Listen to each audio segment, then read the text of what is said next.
Hey, this is Matthew Webster from the MW Real Estate team and Home Group Realty. And today I'm going to talk to you about the myth of 5% down payments on purchases.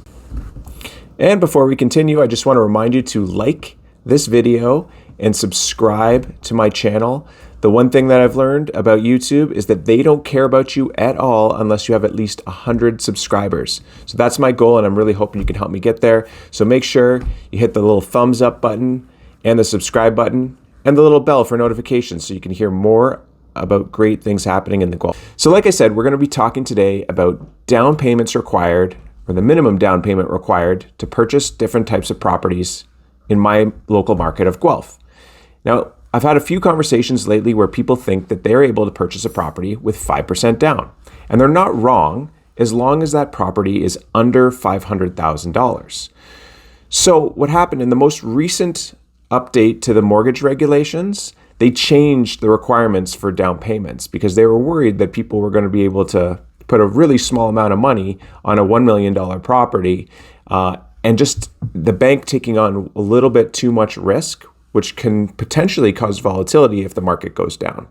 So what I'm going to do is break it down to different types of properties we have in Guelph and what it's going to cost you in a down payment. So we'll start off first with one-bedroom condos. So the average one-bedroom condo price, selling price in Guelph through the month of January so far was $570,000. Now you can put 5% down on that first $500,000, but anything between $500,000 and $1 million requires 10%. So the 5% on the $500,000 is $25,000. Pretty easy calculation. But the additional $70,000 to go from $500 to $570, actually, that $70,000 you have to pay 10% of that. So it's an additional $7,000 up to a $32,000 minimum down payment. So if we move up to the next category that we're looking at, which is two-bedroom condos, it's a similar calculation. So we've got on the first $500,000, that $25,000, and then the average selling price of those properties is $721,000. So there's a $221,000 difference there between $500,000 and the actual selling price, which is an additional $22,100. So your total minimum down payment on that property is $47,100. Much more than 5% at this point. You're paying almost as much of a down payment on that $221,000 as you did on the first $500. The next category we'll look at is three-bedroom townhouses. Three-bedroom townhouses went for, on average, so far this month, $906,000 in my market. So same calculation again. I'm not going to break it down for you. Total minimum down payment required, $65,600. Now here's the one that's going to really, blow your mind because there's a big difference between this and the next category, which we'll look at. So for a three-bedroom detached home, the average selling price was $1,084,000.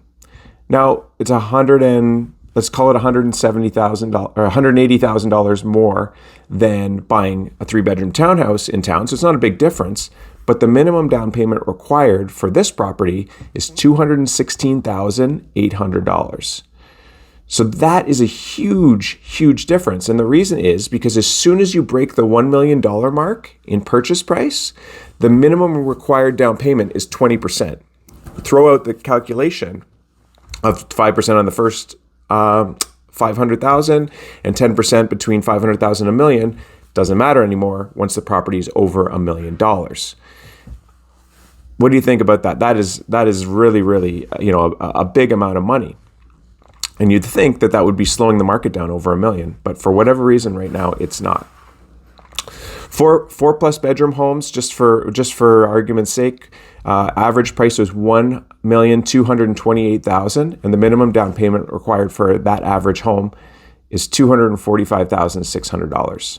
So there's truth to the fact that you can put 5% down to purchase a property, but it's not the case in any type of property in Guelph right now.